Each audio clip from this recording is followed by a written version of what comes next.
Hey guys, welcome to history class for today. Look on Monday, it says you're watching the research project requirements video. Listen carefully to how this research project is going to go. It's a small research project. It is not huge. It's not supposed to take you the whole week or anything like that. It is today and tomorrow that you're doing this research project. It is due tomorrow, Tuesday at 11 p.m. However, you're not presenting it until Monday, March 1st at 11 a.m. in the Zoom call. Why? Because you have history, on Monday, Tuesday, and sometimes Fridays. Okay? Monday, Tuesday, sometimes Fridays. I don't have you doing it this Friday because this Friday you're doing Ética Profesional. So, sometimes I give you a break. So I'm not putting it on Monday because you have until Monday to do this project. I'm just putting it on Monday because it's the next time you're having history class. So it is due tomorrow, okay, at 11 p.m. So it says today that you watch this video, you make a plan for your project, and then tomorrow you do the project. So what is the project? Well, you can go to your book if you want to, or you can just listen to me. You're going to be picking one country. Everybody's going to be picking a different country. So look, after you watch this video, you need to come and tell me your three choices, your first choice, your second choice, your third choice of the country that you want, and I will tell you if it's available or not, okay? Your countries are the ones that we've been finding on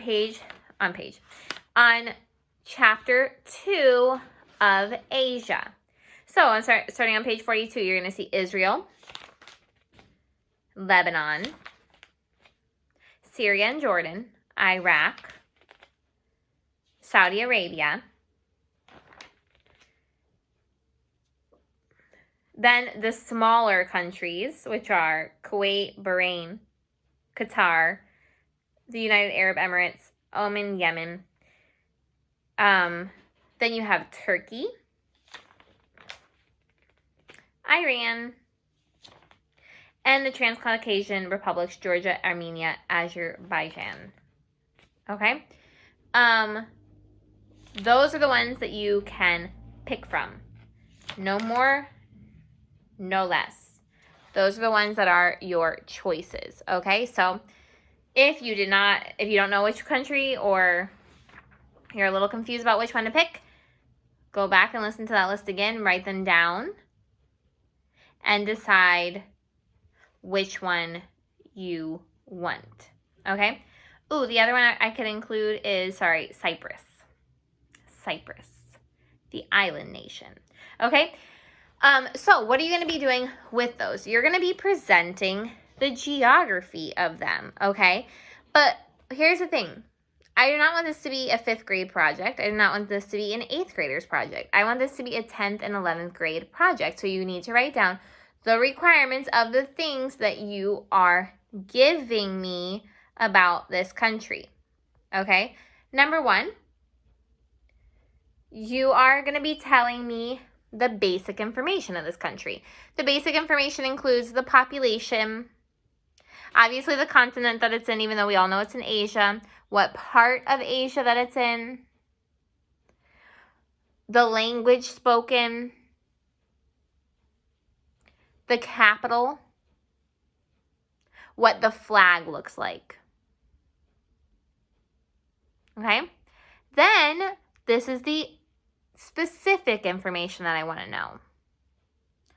3 cultural celebrations, holidays or fiestas that they do, right? So 3 cultural celebrations, 3 typical foods. Okay? You need to know what these things are. You can't just give me names, okay? They celebrate Mardi Gras. They celebrate Dia de la Muerte. No, you need to tell me what they do. You need to tell me about the basic food. If you weren't from Honduras, but you said plantains, half the world doesn't know what a plantain is. You got to describe it. You got to show a picture of it, okay? 3 landmarks. So that means like 3 famous places to go inside of there that tourists like to go or that a lot of the citizens like to go to, right?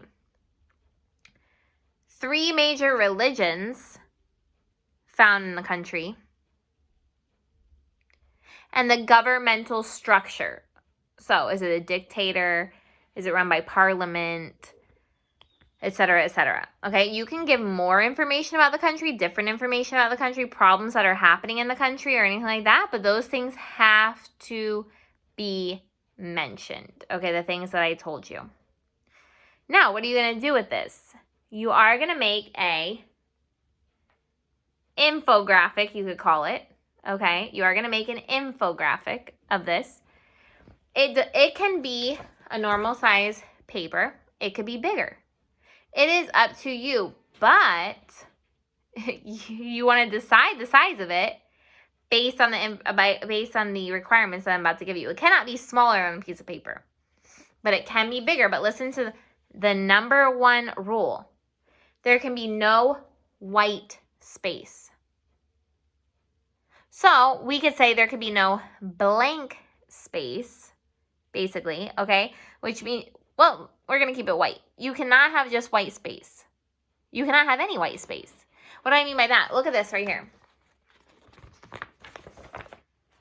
There's a lot of color on this, right? But there's a lot of white. I don't want to see any white.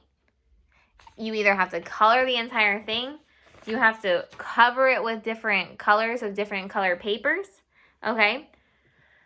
But you cannot just keep it white, and you cannot color just a little something on it. You have to design and make a graphic on it. So no white space. Number 2, you have to have at least 2 different fonts. At least 2 different fonts, 2 different types of lettering. So see, right here is one, and right here is one. Here's a different one. Here are different ones. You have to have at least 2 different fonts. You have to have images, not just design. You have to have images. If you don't have the opportunity to print anything,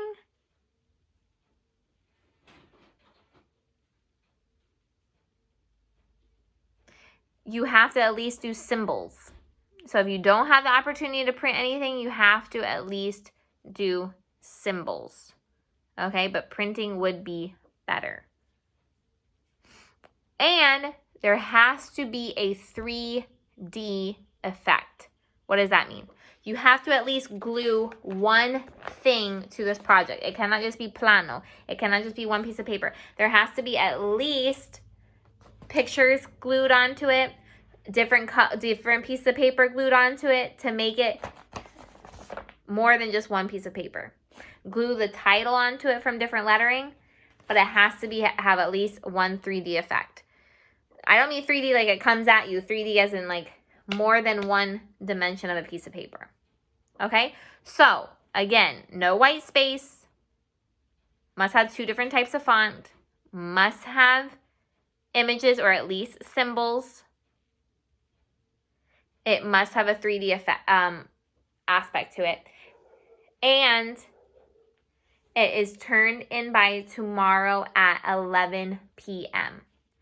Tomorrow when I get it, I will approve it. If it is bad, I'm going to make you do it again. If it is not your own words, I'm going to make you do it again and punish you. So you have to make sure that it is honest and it is your own words and that you include all information. Now look,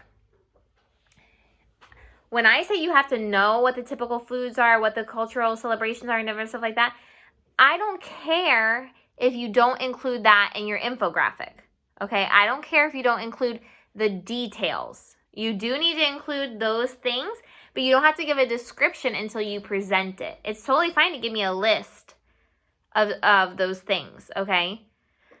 But you have to be ready on Monday to tell me what they are, okay?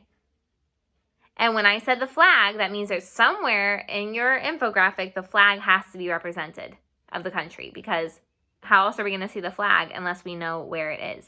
And what would be really, really, really, really good is if you also give a little map. Okay, so we know exactly where it is without me having to pull up a map during your presentation, because we need to know where the country is. Okay, even if you draw the country and a few of the countries around it or put the names of the countries around it. Okay? The map one, I'm going to aclarar, is a suggestion to make your project good, but I did not give it as a requirement, but the bandera, the flag, is a requirement, okay?